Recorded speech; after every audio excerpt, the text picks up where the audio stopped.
Also tonight, we're following up on the new budget that City of Buffalo leaders passed this time yesterday. The $622 million spending plan will increase the property tax rate by 8%. Common Council also adopted a series of amendments to the original proposal.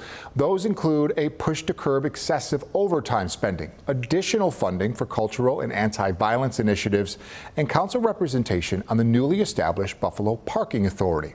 The council also adopted an amendment seeking reimbursements from major event venues like KeyBank Center and Salem Field, who use Buffalo police, fire, and sanitation services. 7 News reporter Kristen Moran spoke with city leaders today about why they feel this amendment was needed.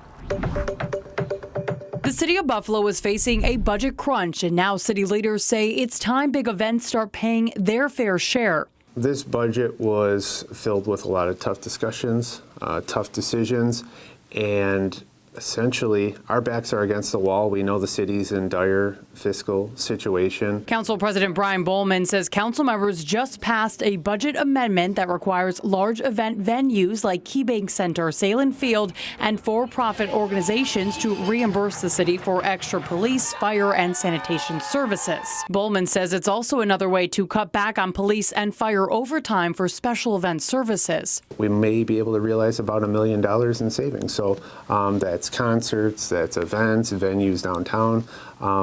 Mainly for-profit businesses that are hosting events. In a lot of the instances, yes, it could increase our overtime costs. So again, it's things that I think we should have reimbursed to the city of Buffalo if we're providing that service.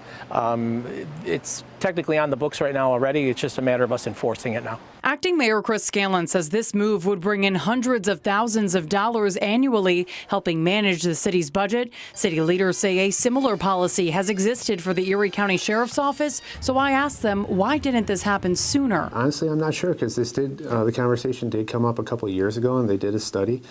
I mean, other municipalities are reimbursed, to my understanding. Yeah, we've had conversations about this in the past.